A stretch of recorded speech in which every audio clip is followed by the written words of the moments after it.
कुन्नुरे ताई, शुभदा ताई बघा, ही सगळी आपली यंग ब्रिगेडियर आहे आपल्या शतायुषी परिवारात. शोभा ताई एकदम, प्रगती काकू एकदम मस्त, एकदम मस्त, छान. कश्मीरी कावा ॲलो कॉन्स्टंट आमचा पीच, आमचा लेमन एकदम मस्त.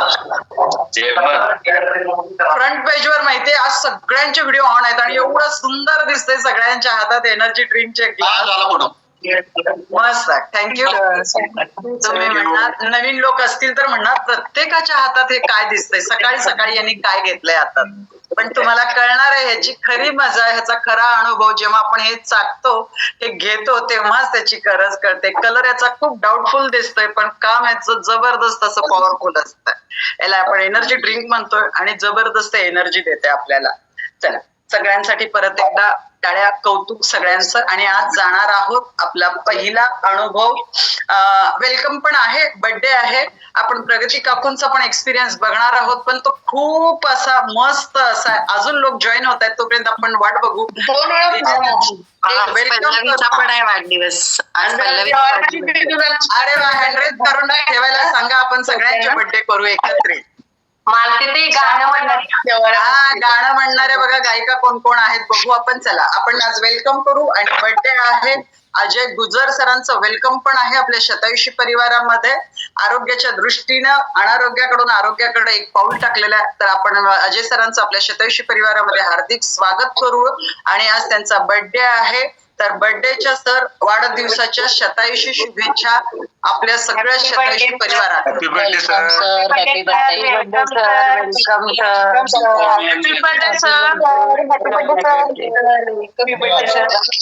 आता सगळ्यांनी थोडस माईक आपला म्यूट करा. आपण जाऊ त्यांचा अनुभव ऐकायला.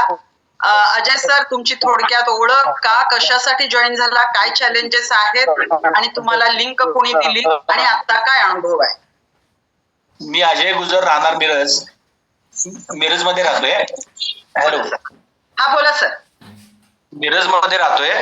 अंजली पाटील मॅडमनी लिंक दिल्या मला. ओके, काय चॅलेंज आहे सर? मला चॅलेंज म्हणजे काय, वेट लॉस करण्यासाठीच. वजन आहे 89 किलो. वेट आणि लॉस आज वय करायचं. काय झालं सर? आज वय काय झालं?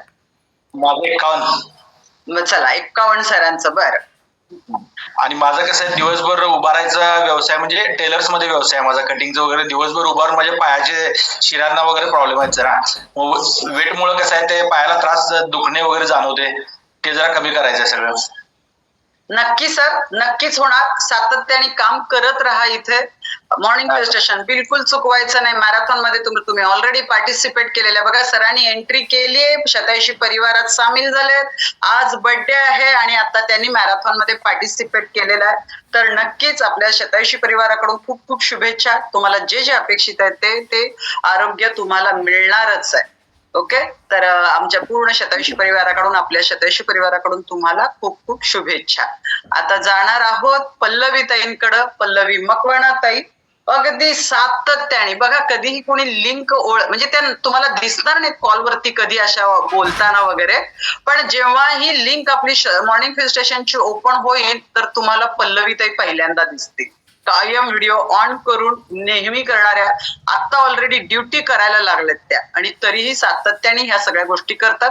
तर आपण जाऊ पल्लवीताईंचा अनुभव ऐकू आणि त्यांना बर्थडेच्या खूप खूप शुभेच्छा. वाढदिवसाच्या शतायुषी परिवाराकडून शतायुषी अशा शुभेच्छा आपण सगळेजण देऊ. आणि लगेच माईक म्यूट करून, कारण आपल्याला प्रगती काकूंचा जबरदस्त एक्सपिरियन्स ऐकायचा आणि त्यांचाही बर्थडे सेलिब्रेट करायचा. कंटिन्यू पल्लवीताई. Happy birthday. हॅपी बर्थडे पल्लवीताई, म्यूट आहात. हॅपी बर्थडे पल्लवीताई. Happy birthday. वाढदिवसाच्या हार्दिक शुभेच्छा. सगळेजण जरा म्यूट करून घ्या, म्यूट करून घ्या. आपण ताईंना बोलायला चान्स देऊ. त्यांचा बार बार दिन ये गाए, तुम जियो हजारों साल, है मेरी ये आरज़ू. Happy birthday to you, happy birthday to you, happy birthday to you. बिना काठी बिना मेडिसिन जियो 100 साल. चला, एवढ्या शुभेच्छा छान मिळाल्यात पल्लवी ताई. आता तुमचा एक्सपिरियन्स ओळख द्या. म्यूट आहात.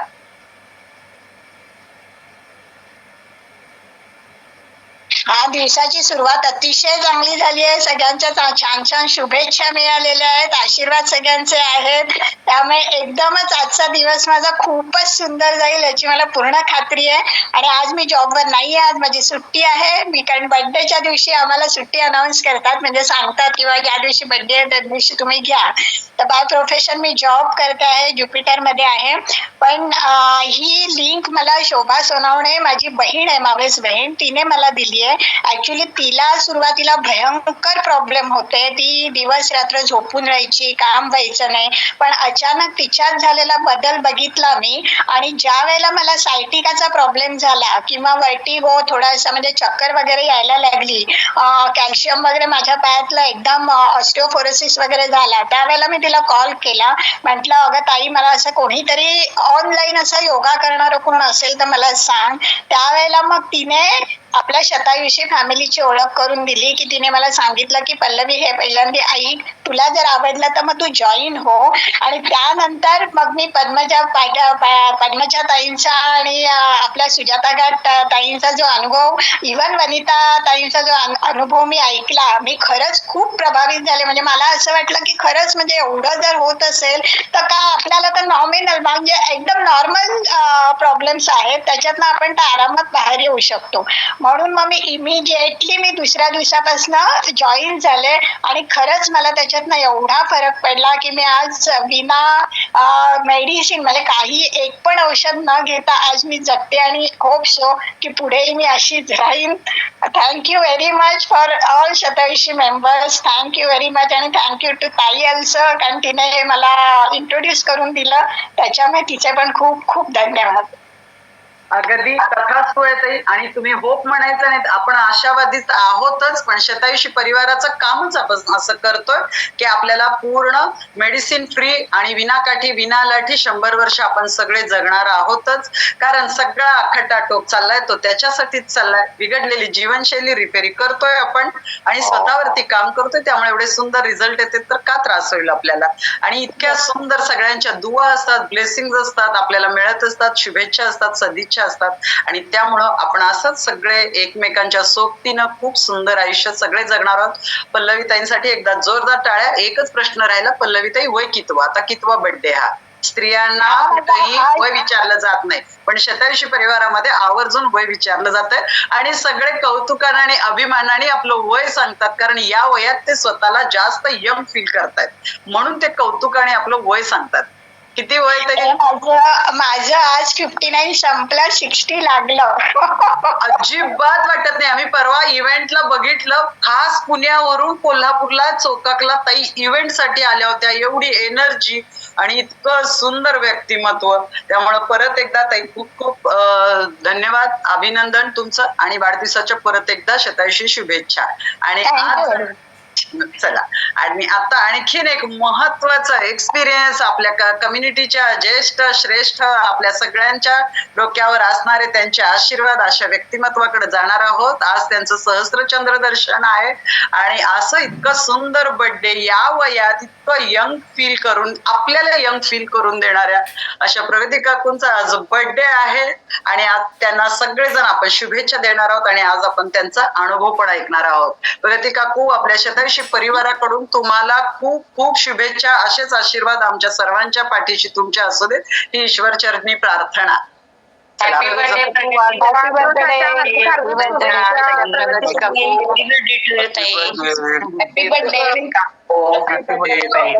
वाढदिवसाच्या हार्दिक शुभेच्छा. Happy birthday happy birthday Bapu. Happy birthday. जबरदस्त आहे. वाढदिवसाच्या खूप खूप शुभेच्छा प्रगतीताई. Happy birthday. चला आपण जाऊ हॅपी बर्थडे. चला आता सगळ्यांनी थोडस म्यूट करून द्या, अगदी लक्ष देऊन ऐका त्यांचा एक्सपिरियन्स. मालतीताई गाणं म्हणा.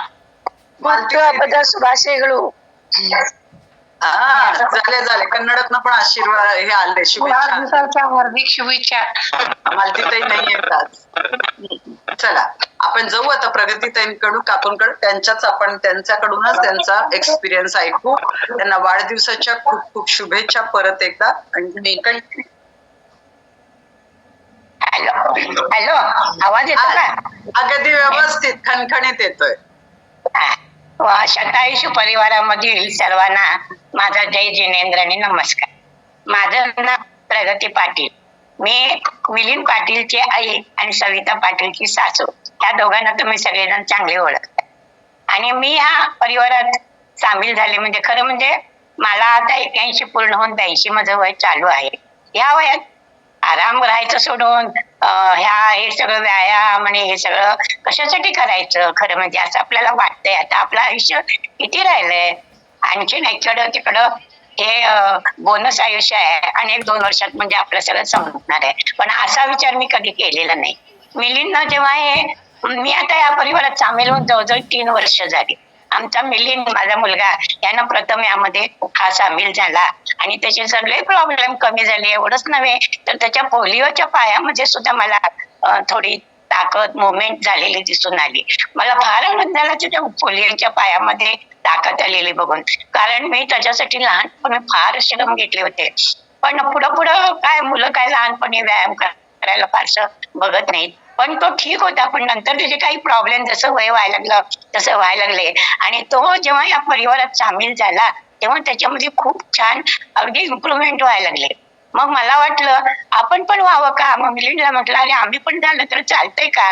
हो न व्हायला काय झालं, हो की म्हणाल. मग माझी सून पण यात सामील झाली, मी पण सामील झाले. मला कायम जरा लहानपणापासून जॉईंट दुखायचे. नंतर जसं वय होईल तसं गुडघे दुखी, सांधे दुखी, कधी मनगट दुखतंय, कधी खांदा दुखतंय, कधी कंबर दुखते, असे हे प्रॉब्लेम होते. ब्लड प्रेशरची गोळी पण मला चालू होती.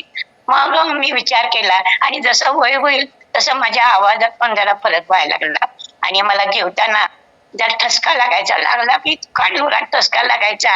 एखादा श्वास खाली वरचा वर सगळेजण आमचे गोळा व्हायचे मला माझ्याजवळ, इतका जोरात ठसका लागायचा. आणि मग मी म्हटलं आपण पण यात सामील व्हायचं. आणि खरोखर मी या परिवारामध्ये आता या वयात मी काय फारसा व्यायाम करू शकत नाही. पण जेवढं मला जमतंय तेवढा मी व्यायाम अगदी नियमित करते व्यायाम. आणि खाणं पिणं आपलं फ्युएल घेणं म्हणा किंवा आपलं हे जे जेवणामध्ये आपल्याला जे सांगतात आता सॅलड खावा भरपूर. दात नाहीत मला आणि बचारी पण बसली नाही त्यामुळे मला सॅलेड काय जमतच नव्हतं. पण सॅलेडचं महत्व जेव्हा मला कळलं तेव्हा मी सॅलेड किसून परत ते मिक्सरला लावून जेवणाआधी व्यवस्थित खाऊ लागले. आणि जेवणामध्ये पूर्वी चपाती वगैरे असायची ते पण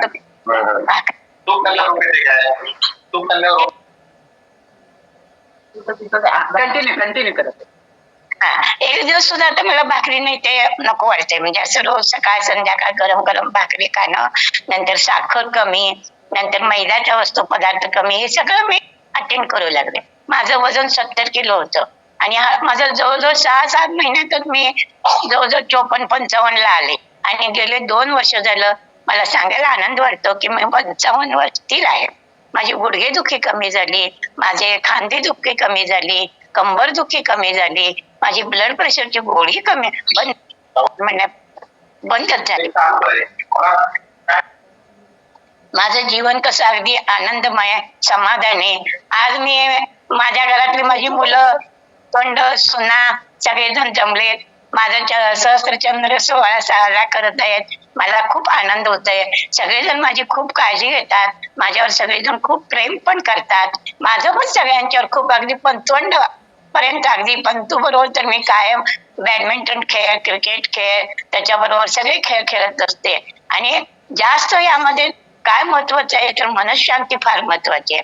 या वयामध्ये आपण कुठलाही निगेटिव्ह थिंकिंग न करता मी कायम पॉझिटिव्ह थिंकिंगच करते. मला कोणी काय म्हटलं बोललं तरी मी म्हणते आपल्या भल्यासाठीच आहे हे सगळं. आणि असं करून मी मनाची शांती घालवतच नाही कधी. सगळ्या गोष्टीत चांगलं शोधायचं, वाईट शोधायचं नाही, हा माझा कायम विचार असतो. आणि त्यामुळे कसं घरामध्ये आमचं सगळ्यांच्या सुनेबरोबर, नातीबरोबर, सगळ्यांच्या बरोबर माझं अगदी कॉन्टॅक्ट जे आहेत ते अगदी प्रेमाचे आहेत. अगदी आमच्या स्वाध्याय मंडळात सुद्धा सगळ्यात मी वयस्कर बाई जरी असले तरी सर्वजण म्हणतात, नाही हो मावशी, तुम्ही शतायुषी नक्की होणार, आणि तुम्ही नसलं तर आमच्या स्वाध्यायाला हे म्हणजे इंटरेस्ट आम्हाला सुद्धा येत नाही. तुम्ही पाहिजेत आमच्या याच्यामध्ये. मी कधी चुकवत नाही, पण एखाद्या कुठेतरी गावाला गेले तरी काहीतरी राहतं माझं, आणि मला सांगायला बोलायला पण आवडतं सगळ्यांच्या बरोबर. आणि यामुळं कसं आहे, मला अगदी म्हणजे ह्याच्यामध्ये येऊन खूप मी आनंदी आहे, समाधानी आहे. आणि मी फिरणं सुद्धा रोज कायम ठेवलेलं आहे. मी रोज वॉकिंग पण करून येते. सकाळचं हे तुमचं जो मॉर्निंग स्टेशन आहे हे कायम मी ऐकत असते, आणि त्यामुळे मला कसं सगळ्यांचे अनुभव ऐकल्यामुळे पण म्हणजे मनाला समाधान वाटतं की आपण सुद्धा ह्या शतायुषीमध्ये आलेलं आहे, तेव्हा आपण सुद्धा 100 वर्षे खरोखर जगणार, आणि अगदी समाधानाने जगणार आणि आरोग्यदायी जगणार, हे मुख्य आहे. नुसतंच हांतरुणावर पडून मला जगायचं नाहीये, आणि माझा त्रास कोणाला होऊ नये. सगळं माझी कामं मी करत असते. कोणाचा हात देखील मी कधी करत नाही. माझ्या खोलीचं फर्निचर पुसणं म्हणा, छोटी मोठी घरातली कामं म्हणा, मी अगदी व्यवस्थित करते. अजून देखील मला आवडतं ते करायला. आणि आपल्या हालचाल जर दिवसभरात झाली तरच आपले हातपाय चांगले राहतात, हे मला अगदी पूर्णपणे माहिती आहे. त्यामुळे मी अगदी आनंदाने. आणि गेल्या वर्षी तुम्हाला सांगायचं म्हणजे आम्ही श्रवण बेगोळला गेलो होतो. तिथं जो 700 पायऱ्या आहेत. मला सगळ्यांनी खाली बसवलं होतं. तू ह्याच्यानं डोली करून ये, आणि नातवाला माझ्या सोबतीला बसवलं होतं. तुला आज आई चालायला होणार नाही, एवढ्या पायऱ्या होणार नाहीत. मला धाप लागायची, कारण पूर्वी 2 जिने चढून गेले तर मला बोलता यायचं नाही. मी म्हणायचे थांबा जरा, मग सांग बोलते. असं मला एवढी 2 जिन्यातच धाप लागायची, म्हणून मला सगळ्यांनी खाली बसवलं होतं. पण मला डोली काही मिळाली नाही, आणि काही लोक तिथं बसले होते आणि डोलीवाले थोडे होते, त्यांनी डोली आधी धरली होती. मग मी म्हटलं नातवाला, चल रे आपण जाऊ, चढून असं पायऱ्या चढून जाऊया. तो म्हणाला, नाही नाही, मला बाबा लागवतील. अरे बाबा, मला जेवढं चढायला होईल तेवढं चढेल, नाहीतर मी तिथनच नमस्कार करीन, चल म्हटलं. आणि खरोखर सांगायचं म्हणजे मी आरामात वर चढून गेले. त्या घुमटेश्वराने मला नेलं काय, अशा शतायुषीने नेलं माहित नाही, पण मी अगदी काही धाप न लागता व्यवस्थित डोंगर चढून आधी गेले. वर गेल्यावर मला त्या बायका म्हणाल्या, त्यांच्या आधी मी वर पोचले, डोलीवाल्यांच्या आधी. म्हणाले त्यांनी मला आनंदाने मिठी मारली, अहो तुम्ही आमच्यापेक्षा वयाने जास्त आहे, आणि आमच्या आधी आला की हो, कसं काय तुम्हाला हे जमतंय, काय करतात तुम्ही, म्हणून मला त्या बायका विचारायला. माझी सुनेने मला मिठी मारली. आई तुम्ही चालत आला? होय म्हटलं. परत खाली उतरताना मग माझ्या मुलानं तर मला माहित नव्हतं, मी आपली चालत हळूहळू येत होते. व्हिडिओ सुद्धा काढला होता तेव्हा, आणि मला खरोखर खूप आनंद झाला. त्याच्या आधीच्या याला मी एकदा पूजेच्या वेळेला गेले होते, तर माझे गुडघे असे सुजले होते, आणि मला त्रास पण झाला होता तेव्हा. पण याच्याबद्दल मला धाप लागली नाही. म्हणजे याचा किती आपल्याला फायदा होऊ शकतो हे माझ्या सुद्धा चांगलं लक्षात आलं. मला एवढंच सांगायचंय की या वय आपलं जास्त झालंय म्हणून गप्प बसू नका. घरात आपले जे मुलं, माझा मुलगा मिलिंद आणि सून सविता ह्यामध्ये खूप काम करतात, लोकांना याच्याबद्दल खूप सांगत असतात. ते रोज मी पण ऐकत असते त्यांचं बोलणं वगैरे. तेव्हा वय झालंय म्हणून गप्प बसू नका, आपणही यात सामील व्हा. आपलंही आरोग्य आपण चांगलं राहिलं, आपला त्रास कोणाला होऊ नये जर आपल्याला वाटत असेल तर यामध्ये सर्वांनी सामील व्हावं, आणि आपलं आनंदी आयुष्य आनंदानं देवधर्मात घरातल्या सगळ्यांच्या बरोबर आनंदानं आशीर्वाद देत, हसत खेळत अगदी आपण हे जगा. धन्यवाद. आणि या शतायुषी परिवाराला मी माझा अगदी खूप खूप अगदी धन्यवाद आहे. याच्यामुळे मला हे चांगलं जीवन प्राप्त झालेलं आहे. मी याची खूप खूप खूप आभारी आहे. एकदा जोरदार, म्हणजे अगदी मनापासून हृदयापासून जोरदार टाळ्या बाजू करा बघा. अशी हे शतायुषी परिवारामध्ये खरंच हे असे हे ज्येष्ठ श्रेष्ठ सगळ्या व्यक्ती आहेत, आणि आपल्याला त्यांचे इतके छान आशीर्वाद लागतात. जीवन जगण्याचा एक नवा दृष्टिकोन यांचे अनुभव ऐकताना आपल्याला येत असतो. एखाद्याचा अनुभव ऐकून आपल्या आयुष्यावर खूप मोठा प्रभाव पडत असतो, आणि म्हणून आपल्याला इथं नेहमी सांगितलं जातं, एक्सपिरियन्स शेअर करा. कुणाच्या बघा, प्रगतीताईंचा एक्सपिरियन्स ऐकताना मी सगळे पेज पालटत होते आणि बघत होते. प्रत्येकाच्या चेहऱ्यावर इतकी प्रसन्नता होती, इतकं हास्य होतं, सगळे ते इतकं मनापासून एन्जॉय करत होते. आणि बघा आता कुणाचं आता काय माहिती, शोभा सोनवणेंचं आणि प्रगतीताई, शोभा सोनवणे बसलेत पुण्यात, प्रगतीताई बसले ती चलकरंजीत, पण म्हणजे आपल्या घरची व्यक्ती, आपली अगदी प्रेमाची व्यक्ती बोलते अशा प्रत्येकाच्या चेहऱ्यावरचे भाव होते.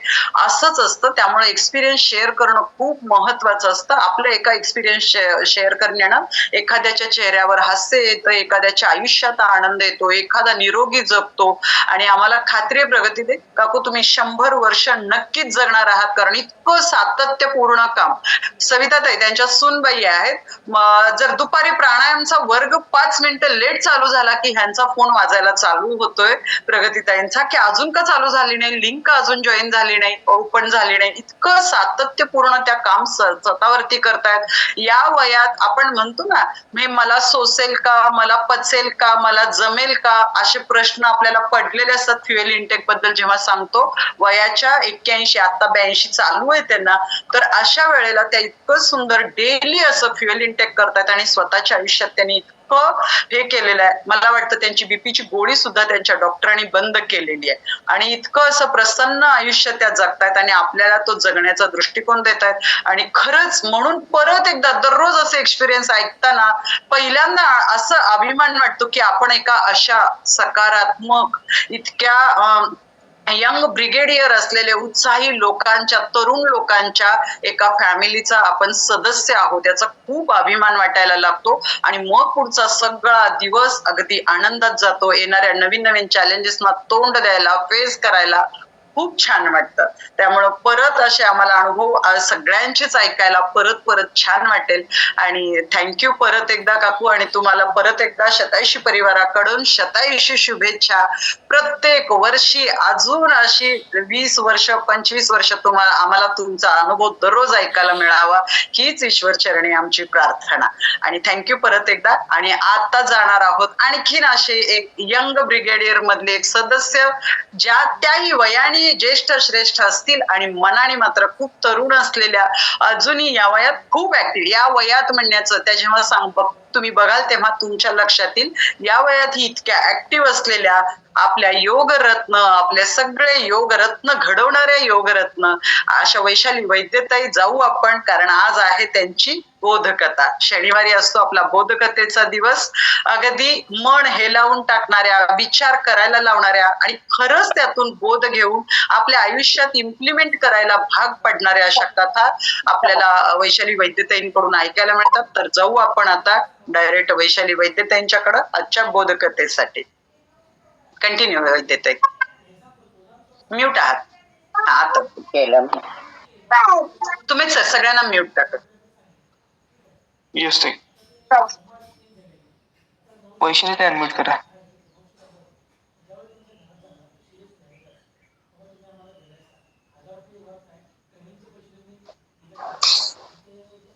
अरे host is not allowing, host नाहीये. आवाज येतो ताई तुमचा. अनम्यूट झालाय तुम्ही वैशाली. झालंय ना? हा बोला बोला आता. हा चालेल. हरिओम. आज चैत्र शुद्ध पौर्णिमा, आणि पौर्णिमेच्या दिवशी आपल्या प्रगतीताईंचा मस्त अनुभव ऐकायला मिळाला. आणि पौर्णिमेच्या दिवशी त्यांचा जन्म आहे म्हणजे आणखीनच छान. आणि तुम्हाला माझ्याकडून खूप खूप शुभेच्छा. जीवेत शरदशतम, आपला शतायुषी परिवार आहेच आणि शतायुषी व्हायचंय ही तुमची पण इच्छा आहे. खूप छान पैकी स्वतःवरती सातत्याने काम करून, म्हणजे मला इतका आवडतो यांचा अनुभव पुन्हा पुन्हा ऐकायला. म्हणजे आतापर्यंत बऱ्याच वेळा ऐकलाय, पण प्रत्येक वेळी प्रगतीताई म्हटलं की खरंच कान टप करून बसायला होतं, कारण त्या इतकं छान बोलतात आणि घरामध्ये वातावरण इतकं सुंदर आहे. म्हणजे एकमेकांचं जे रिलेशन्स आहेत घरातली ती सगळी, आणि प्रत्येकाचा जो अनुभव आहे आपल्या शतायुषीच्या बाबतीतला, तर ते सगळं ऐकायला आम्हाला खूप खूप आवडत असतं. आणि तुम्हाला परत एकदा शुभेच्छा. तसंच अजून सुद्धा अजय महोदय, त्यांना पण शुभेच्छा. आपण सगळेजण शतायुषीमध्ये जॉईन होतो रोज रोज, म्हणजे आपल्याला अगदी ती सवय लागली. म्हणजे कोणीतरी जेव्हा म्हणतं की आम्हाला वेळच नाही, त्यांना सांगावं लागतं की 4 दिवस 8 दिवस तरी तुम्ही ऐकून बघा, नंतर आम्ही तुम्हाला सांगणार नाही. पण नंतर ते लोक ऐकायला लागतात. म्हणजे वेळ नाहीची आपल्याला खरोखर सबब काही गरज नाही. कसंही ऐका, ऑफ ठेवून ऐका, पण ऐका हे सांगितल्यावर त्यांनी ऐकायला सुरुवात केली की खरोखर सगळ्यांना गोडी वाटते. तर मदत करणं हा आपला स्वभाव, आपलं दुःख विसरणं आणि सगळ्यांच्या आनंदात आनंदी राहणं आणि क्षमा करणं सगळ्यांना, ह्या सगळ्या गोष्टी आपल्यामध्ये असायला लागल्या आहेत. कारण आपल्याला तसं मार्गदर्शनच मिळतं आहे उत्तम अशा व्यक्तिमत्वांकडून. आणि मग त्याच्यामध्ये आता आपल्याला एक जी कथा, बोधकथा बघायची आहे. तर एक मीरा आणि सुशांत नावाचं एक जोडपं आहे. आणि त्यांनी कशा प्रकारे मदत, म्हणजे अर्थात ते काही प्रसंगातनं गेल्यामुळे ती मदत सुरू झाली, पण मग मदत म्हणजे काय आणि कशी मदत करू शकतो आपण, म्हणजे किती सुंदर एक मनात माया असते आपल्या, किंवा एक प्रेम असतं, ते फक्त आपल्या आपल्याच लोकांना, म्हणजे माझं तुझं न करता सगळ्यांसाठी जेव्हा व्हायला लागतं तेव्हा काय होतं हे या कथेमध्ये आहे. तर सुशांत आणि मीरा हे जोडपं, तर सुरुवातच की ती नेहमीप्रमाणेच मीरा देवळात जाऊन बसली, शांत एकटक देवाच्या मूर्तीकडे बघत. आता हे रोजच म्हणजे दिनक्रम झालाय तिचा. त्याचं तिचं आवरायचं, डबा द्यायचा, त्याचा घरातली कामं आवरायची, ते देवळात येऊन मुख्यानेच साधत राहायचा संवाद त्या देवाच्या मूर्तीशी. ह्यातून तिला काय समाधान मिळत होतं तिचं तीच एक जाण आहे. आणि ती उठली आणि चपला पायामध्ये सरकवत तिने त्या मुलासमोर 5 रुपयाचं नाणं धरलं. माई मला वडापाव देशील का ग? त्यांनी समोरच्या गाडीकडे हात दाखवत अगदी काकुळतीने विचारलं. ती म्हणाली चल, आणि ती त्याला त्या गाडीवर घेऊन गेली. तिने पैसे दिले, वडापाव घेतला. सुरुवातीचे 1-2 घास त्याने अधाशासारखे खाल्ले. मग पाणी प्यायला आणि जरा सावकाशीने खायला लागला. ती बघत होती त्याच्याकडे खूप मायेने, आंतरिक मायेने. खाऊन झाल्यावर तो म्हणाला थँक्यू. एकदम विचारावंसं वाटलं तिला. आणि तर कसं नुसतं हसत तो म्हणाला की हे त्यांनी म्हटलं. आणि ती म्हणाली असू दे रे, थँक्यू काय, शाळेत नाही जात का? आई बाबा कुठे आहे? राहतोस तरी कुठे? तर तो म्हणाला आई नाहीये, बाप जेलमध्ये आहे, मी पलीकडच्या वस्तीत राहतो. आणि सहज बोलणाऱ्या त्याला मध्येच थांबवते. म्हणाली काय काय आई काय? तिचा विश्वास नव्हता बसत की हा मुलगा ही गोष्ट इतक्या सहजतेने सांगतोय. आई नाहीये, तुला आजच्या दिवसभराचे पैसे मी देते, चलतोस तू माझ्यासोबत? असं तिने म्हटलं. तिच्या मनात होणारी कालवा कालव एकटीच जाणत होती. नाही हो करत तो तिच्या बरोबर चालायला लागला. घरी पोचल्यावर तिने आधी त्याला जेवायला वाढलं. जेवणानंतरच स्वयंपाकघरातलं आवरून ती बाहेर आली. बघते तर तो त्या खेळण्यांच्या कपाटाला नाक लावून अगदी बसला होता. आतली खेळणी सगळी बघत होता, अनिमिष नेत्रांनी बघत होता, अप्रूप भरल्या नजरेने निहाळतच होता. आणि तल्लीन होऊन त्या खेळण्यातच मी आले इकडेही त्याचं लक्ष नाही. म्हणजे मीरा म्हणते की ती आली तरी त्याचं लक्ष नव्हतं. ती त्याच्या जवळ जाऊन बसली, तिच्या डोक्यावरनं हात फिरवला आणि तिने विचारलं खेळायचंय तुला? कोणाची ही खेळणी? कारण सगळीच खेळणी आहेत की? अरे बापरे, आजपर्यंत अशी पूर्ण खेळणी मी कधी कुठेच पाहिली नाही. कुठला ना कुठला पार्ट तुटलेलाच, अशीच खेळणी पाहिली मी, असं तो खेळणी बघता बघता म्हणत होता. तिच्या डोळ्यातलं पाणी त्याला कळलंच नाही. नाव काय रे तुझं? तो म्हणाला हजेरी पटावर सदाशिव आहे आणि हाक मारायला शिवा. एकटी आई सदाशिव म्हणायची. किंचित हळवा होत तो खेळायला लागला आणि तिने सगळी खेळणी त्याला काढून दिली आणि तो खेळायला लागला. आणि त्यानंतर तर तो म्हणाला की काय झालं रे? संवादाचा धागा सुटला होता मध्ये. तो जुळवण्याचा प्रयत्न करत ती म्हणाली की काय झालं होतं रे तुझ्या आईला? अरे आईला, तो म्हणाला आईला ना माझ्या बापानीच मारलं. काय? आणि बाप नको रे म्हणू, बाबा म्हण बरं. माझ्या बाबांनी मारलं. एक दिवस नेहमीप्रमाणे तो चिक्कार दारू पिऊन आला, काहीतरी भांडण झालं दोघांचं, आणि आईचा गळा त्याने धरला इतका जोरात आणि आता त्याला रडूच कोसळलं. तिने त्याला पोटाशी धरलं, डोळ्यातल्या अश्रूंनी तिच्याही न कळत बाण मोकळा केला. पोलीस घेऊन गेले त्याला. त्याला बाबा कसं म्हणू? शाळेत जातोस? हो, आधी जात होतो. आता दिवसात देवळाच्या दारात बसायची लाईन दिली ना दादाने काढून, मग रात्री जातो कधीतरी शाळेत. कोण दादा? कसली लाईन? अगं माई, देवळाच्या दारात बसून जे पैसे मिळतात ना, त्यातले ठरलेले पैसे राजा दादाला द्यायचे, आणि हा करार ठरलाय की ती लाईन आपली होते. तुला काही पण माहित नाही? त्याच्या बाकी शब्दांकडे तिचं लक्ष होतं कुठे? ती तर माई तशीच थांबली होती. मी निघू? संध्याकाळची गर्दी सुरू होईल. उद्या ये हा देवळात. सदाशिव गेला कामाला. ती मात्र कितीतरी वेळ तिथंच बसून होती. संध्याकाळी सुशांत लाचकीनेच दार उघडलं आणि आतमध्ये आला. संध्याकाळी तो यायचा बरेच वेळा. तेव्हा ती हल्ली जप करत असायची किंवा स्वतःच्याच विचारामध्ये बसलेली असायची, म्हणून त्याने ही सवय लावून घेतली होती. पण आज तो आला तर सगळ्या हॉलमध्ये खेळणी पसरलेली.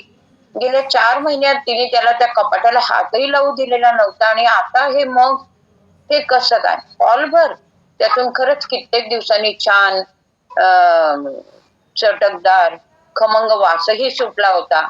सुशांतसाठी पाणी घेऊन मीरा बाहेर आली. कित्येक दिवसांनी, महिन्यांनी इतकी समाधानी, इतकी प्रसन्न त्यांनी पाहिलं तिला. एक माया आणि मदत या 2 गोष्टी केल्यानंतर इतका आनंद, समाधान, प्रसन्नता मिळते. सुशांत मीरा सुखी जोडपं होतं, पण संसार वेलीवर फुल जरा उशिरानेच त्यांच्या उमललं, आणि त्यामुळे अगदी लाडाकोडात तो वाढत होता सुमित. पण का कोण जाणे, हे सुख त्यांनी थोडक्या काळासाठीच दिलं दोघांना. निमित्त अगदी किरकोळ ठरलं जीव घेणं, आणि देवाने काळाच्या हाताने कुडून टाकला तो अंकुर. रडणार कोण आणि सावरणार कोण? सगळेच दुःख. असं का रे झालं? सारखी वारंवार ती सुमितला विचारायची. सुशांत तो तरी काय उत्तर देणार ना त्याच्या वडिलांना? तरी हा प्रश्न कुठे सुटला होता? ज्याने तो उपाय सांगितला तो करायचा, जे चांगले डॉक्टर करतील त्यांच्याकडे धावायचं, आणि आपल्याला मूल झालं पाहिजे, बाळ पाहिजे, हे न सांगताच ठरलं दोघांचं जाणं. आणि त्यांच्या प्रयत्नांना अखेरीस सगळ्या यश आलं होतं, आणि पुन्हा एकदा गोड बातमीची चाहूल लागली. डॉक्टरांनी बेड रेस्ट सांगितले. तिच्या घरचे, त्याच्या घरचे सगळेच जण तिची खूप काळजी घेत होते, आणि सुशांत तर डॉक्टरांशी सारखा संपर्कात होताच. घरचे सगळे सुद्धा त्यांच्या संपर्कात असायचे, आणि व्यवस्थित आहे ना हे वारंवार तपासत असायचे. सगळं काही नीट आहे ना. योग्य वेळेला बाळाचा जन्म झाला. बाळ आणि आई दोघही सुखरूप असं ऐकल्यावर सगळ्यांचा जीव भांड्यात पडला. परत एकदा घर त्या हव्याशा वासाने भरून गेलं. बारसं केलं. संचित, सगळं संचितपणाला लावून पदरी आलेलं संचित, सुखाचं संचित, असा तो पुन्हा संचित.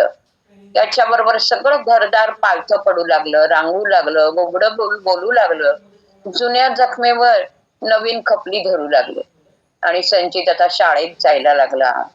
सुशांत मीरा जणू परत शाळेत जायला लागले. त्याच्याबरोबर शाळेतले धडे वाचायला लागले, त्याच्या कविता बोलायला लागले. दुसरा विषयच नाही. मीरा तर अवघी संचितमय. त्याची शाळा, त्याचा अभ्यास, त्याचा हॉबी क्लास, बस तिने त्याचं सगळं विश्वच त्याच्या भोवती तिचं विणून घेतलं होतं. तो किरकोळ जरी आजारी झाला तरी ती घाबरायची. सुशांत अशा वेळेला 2 लहान मुलांना सांभाळायचा. खरं तर देव सुद्धा अशी परीक्षा बघतो. नेट प्रॅक्टिस झाली की मॅच खूप टफ करतो. त्याप्रमाणे एकदा प्रॅक्टिस झालेलं दुःख त्यांनी पुन्हा दिलं सुशांत मीरेच्या वाट्याला. होय, 8-9 वर्षाचा संचित परत किंचित आजारी पडला. काटेकोर लक्ष देऊन डोळ्यात तेल घालून वाढवलेलं रोपटं पुन्हा मुळासकट उपटलं नशिबाने. पुन्हा एकदा आईला पोरकं केलं लेकाशिवाय. पुन्हा एकदा वडिलांच्या काळजाच्या कणखरपणाची परीक्षाच जणू पाहिली नशिबाने. ह्या वेळेला मात्र मोडूनच पडले दोघं. कोण कोणाला आधार देणार हा प्रश्नच अनुत्तरित. काही दिवसांनी सुशांत ऑफिसला जायला लागला. मीरा तशी अधिकच ऍक्टिव्ह झाली. म्हणून मग खटपट करून त्यांनी तिला ऑफिस जॉईन करायला तयार केलं आणि एका मित्राच्या कंपनीमध्ये तिचा जॉब चालू झाला. पण तिचं मन रमेना. तिनं ते सोडलं. रोज देवळात मात्र ती न चुकता जाऊन बसायला लागली. देवाला मुक्यानेच विचारायची, हे असं का आणि मीच का? असं दुष्टपणाने ओढूनच न्यायचं होतं तर पदरी फळ घातलंच का देवा? कोणतंही उत्तर येणार नाही माहित होतं, तरी प्रश्न तिचे कधी थांबायचे नाही. आणि आज अचानक इतक्या दिवसांनी खमंग वास काय, हॉलभर खेळणी काय, समाधान भरल्या चेहऱ्याची मीरा. सुशांतला खूप खूप छान वाटलं, बरं वाटलं. काय ग, आज काही खास बेत? ती म्हणाली, नाही रे, तुला आवडतात म्हणून पॅटीस करते. मी फ्रेश होऊन येतो, मग खाऊया आपण. आणि तो मनोमन सुखावला. त्याची मीरा त्याला दिसायला लागली होती आधी सारखी. तो आंघोळ करून बाहेर आला. पॅटीस तयार होते, पण इतके. तिने दोघांच्या प्लेट तयार केल्या. पॅटीस, त्याच्याबरोबर आंबट गोड चटणी, शेव वगैरे सगळं, आणि उरलेलं सगळं डब्यात घालून ठेवलं तिने. आज एकदम इतके पॅटीस? कुणी येणार आहे का आपल्याकडे? अरे तू खाऊन तर घे आणि सांग बघू कसे झाले. अरे प्रश्नच नाही, लाजवाब, ऍज युज्युअल, तो म्हणाला.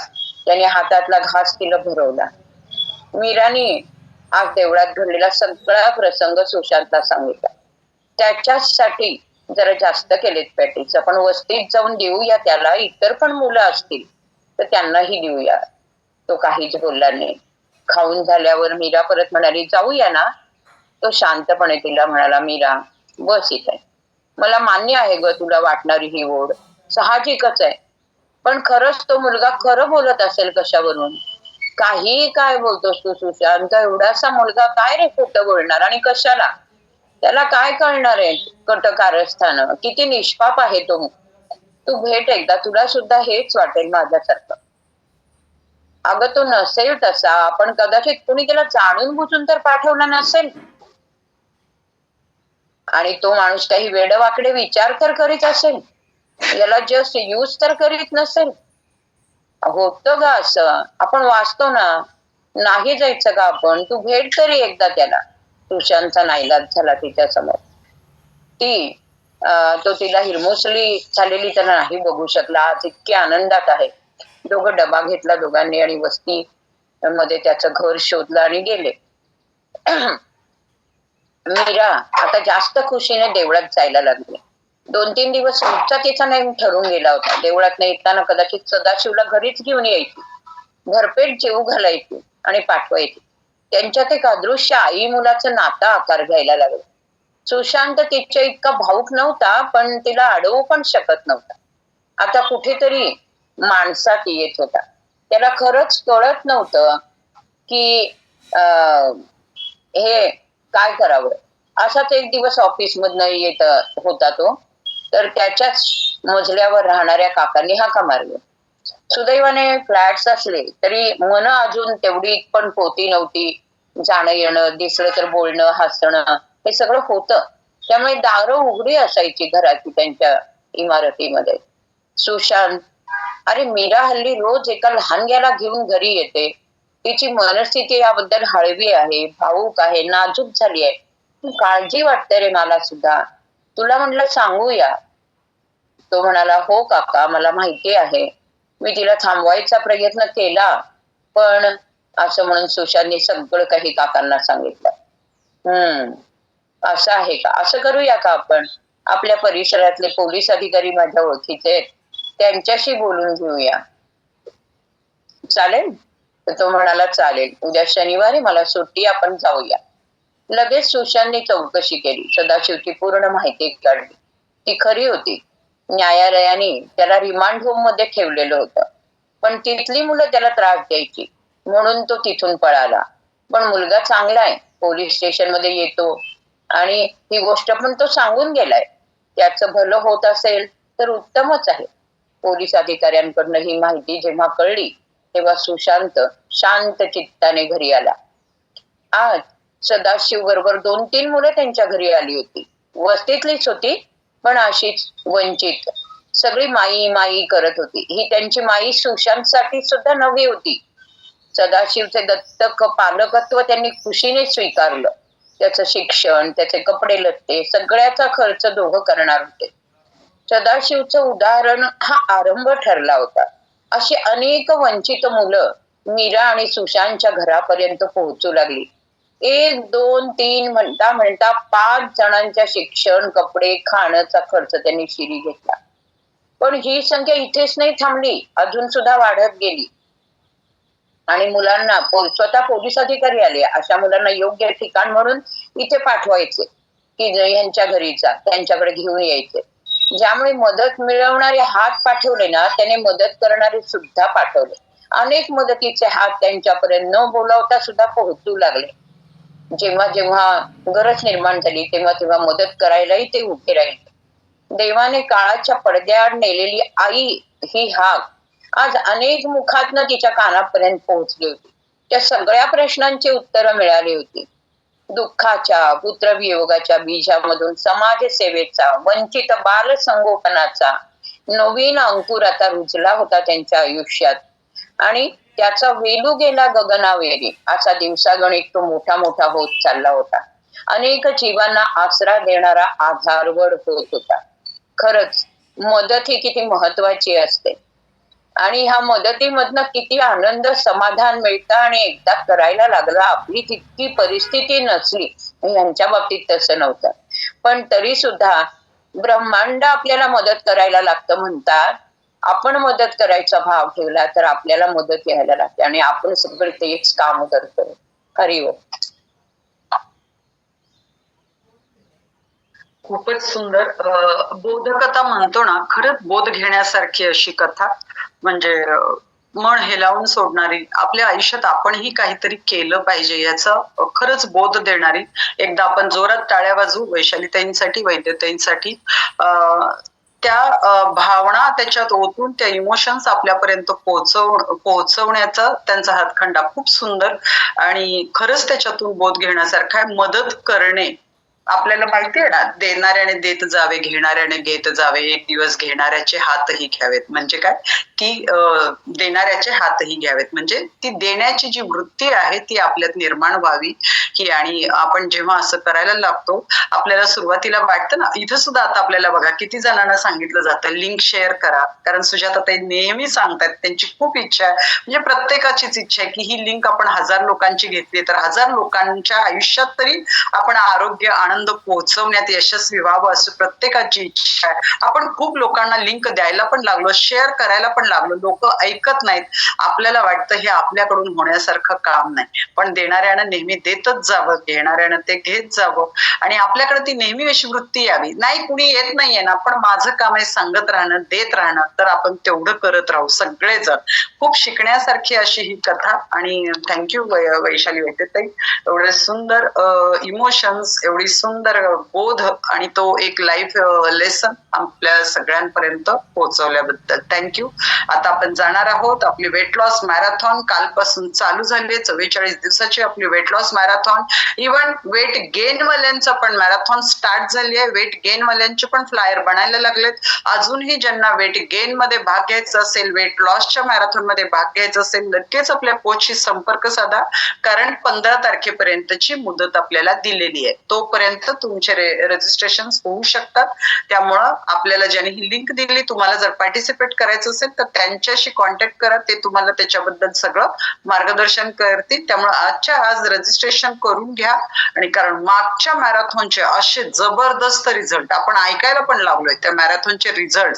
आणि फक्त वेट गेनच किंवा वेट लॉसच नाही, डायबिटीस असू दे, बीपीचा त्रास असू दे, थायरॉइडचा त्रास असू दे, हे सगळे लाईफस्टाईल रिलेटेड डिसीज आहेत आणि ते रिव्हर्स येऊ शकतात लाईफस्टाईल मधल्या चेंजेसमुळेच. आणि आपण मॅरेथॉन मध्ये तेच करायला लागलो. आपण लाईफस्टाईल आपली चेंज करायला लागलो, अयोग्य गोष्टींमधून योग्य गोष्टींकडे आपण वाटचाल करायला लागलो. त्यामुळे जास्तीत जास्त लोकांनी त्याचा फायदा घ्या, जास्तीत जास्त लोकांपर्यंत पोहोचा, सांगा की जेणेकरून आपल्या शतायुषी परिवाराचं जे ध्येय आहे, making the world healthier and happier, तर आपण जगातल्या प्रत्येक व्यक्तीपर्यंत पोहोचायचा प्रयत्न करू. आणि त्याचा एकच मार्ग म्हणजे लिंक शेअर करणं, लोकांना इथं कॉलवर येण्यासाठी आमंत्रित करणं. त्याच्यासाठी तुम्ही योगाच्या वर्गाची लिंक शेअर करू शकता, वर्कआउटच्या वर्गाची लिंक शेअर करू शकता, मॉर्निंग टेन्शनची तर आवर्जून करू शकता. आणि प्राणायामचा वर्ग, आपला प्राणायामचा वर्ग दुपारी परत सुरू झालेला आहे रेग्युलर, तर त्याचीही लिंक आपण सगळ्यांना शेअर करून इथं आपण त्यांना आमंत्रित करू शकतो. आता काल काही फ्लायर चालू झालेले आहेत, अजून बऱ्याच जणांचं रजिस्ट्रेशन व्हायला लागलंय, त्यामुळे अजून फ्लायर बनतायत. पण काल जे फ्लायर तयार झाले ते आज आपण इथं शो करणार आहोत. सुमित सर रेडी आहेत फ्लायर? आहेत. ओके, चला जाऊ आपण त्या फ्लायर कडेच आता.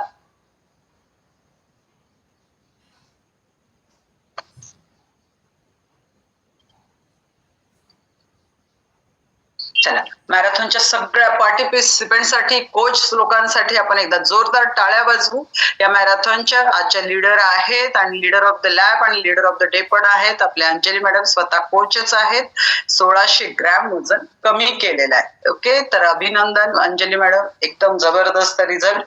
त्याच्यानंतर या फ्लायरचे लीडर ऑफ द डे, आता हे पहिल्याच दिवसाचं फ्लायर आहे, काल चालू झाले आज, त्याच्यामुळे लीडर ऑफ द डे आणि लीडर ऑफ द लॅब एकच सेम पर्सन असते. तर यांचा 1050 ग्रॅम कमी केले सुवर्णाताईंनी, तर जबरदस्त, अभिनंदन तुमचं खूप खूप. इथं आहेत परवीन बागवानताई, ज्यांचं 800 ग्रॅम काल एका दिवसात कमी झालंय आणि त्या लीडर ऑफ द डे पण आहेत आणि लीडर ऑफ द लॅब पण आहेत, कारण कालच हे फ्लायर सुरू झालेलं आहे. इथं आहेत धनश्री संगावेताई, ज्यांनी 1300 ग्रॅम कमी केलेलं आहे एका दिवसात आणि त्या लीडर ऑफ द डे पण आणि लीडर ऑफ द लॅब पण आहेत. अभिनंदन धनश्रीताई. इथं आहेत विजयाताई, ज्यांनी 1400 ग्रॅम कमी केले काल एका दिवसात आणि त्या लीडर ऑफ द डे पण आणि लीडर ऑफ द लॅब पण आहेत. अभिनंदन ताई, वंदन विजयाताई. परत एकदा प्राजक्ता घाट 1450 ग्रॅम कमी केलेला आहे काल एका दिवसात आणि लीडर ऑफ द डे आणि लीडर ऑफ द लॅब दोन्ही आहेत प्राजक्ता ताईच. जबरदस्त अनुभव. त्याच्यानंतर हे स्टार्टचा फ्लायर आहे, काही फ्लायर आज तयार झालेत. हे जे रिझल्ट आले होते मगाशी ते कालचे होते, हे आज आता तयार झालेले आहेत फ्लायर. अजून पण असे फ्लायर बनणार आहेत, त्यामुळे सगळ्यांनी लगेचच्या लगेच हे पण स्टार्टचं फ्लायर आहे. एकच कोच आहेत, एक एक कोच 2-2, 3-3 फ्लायर बनवायला लागलेले आहेत. जबरदस्त, कारण तेवढे लोकांचे रजिस्ट्रेशन होत आहेत, तर अजून फ्लायर बनतायत. ज्यांना ज्यांना पार्टिसिपेट करायचं असेल, तुम्ही रजिस्ट्रेशन केलं असेल तर तुमचे फ्लायर बनतीलच. ज्यांना अजून रजिस्ट्रेशन करायचंय ते करू शकतो आणि आपण सगळे त्याच्यात सहभागी होऊ शकतो. आणि अनारोग्यातून आरोग्याकडं आपल्याला जे जायचंय, शतायुषी जे व्हायचंय, लाठी काठीच्या आधाराशिवाय जगायचंय, 100 वर्ष जगायचंय, त्याच्यासाठी आपण ही जीवनशैली आत्मसात करतोय, शिकतोय. तर नक्की सगळ्यांना सांगेन, आपल्या कोचशी संपर्क करा आणि रजिस्ट्रेशन घेऊन पार्टिसिपेट करा. तर सगळ्यांना खूप खूप धन्यवाद, थँक्यू. आणि आपण भेटणार आहोत दुपारी 4 ला प्राणायामचा वर्ग, 5 ते 6 परत वर्कआउटची बॅच, 6 ते 7 योगाचा वर्ग. आज संध्याकाळी नाही, आज नाही, 15 तारखेला आपल्या मॅरेथॉनचं इंट्रोडक्शन सेशन हे होणार आहे आणि अजून फ्लायर येतच राहतील. त्याप्रमाणे स्वतः काम करत राहा, स्वतःवरती काम करत राहा. वजनाचे फोटो जर तुमचे वेळेत, तुम्ही रजिस्ट्रेशन केलंय पण वजनाचे फोटो जर वेळेत आले नाही, आज जे नवीन फ्लायर बनणार होते अजून, तर त्याच्यामुळे सुद्धा फ्लायर बनायला लेट होतं. त्यामुळे आपण सगळेजण काळजी घेऊ, वजनाचे फोटो आपण लवकर शेअर करायला लागू. Okay, so thank you so much सगळ्यांना परत एकदा. आणि आपण भेटणार आहोत दुपारी 4 ते 5 प्राणायामच्या वर्गाला. आता कोच कॉल आज होणार नाहीये. ओके, चलो, thank you, good day, bye bye, हरिओम सर्वांना. हरिओम हरिओम.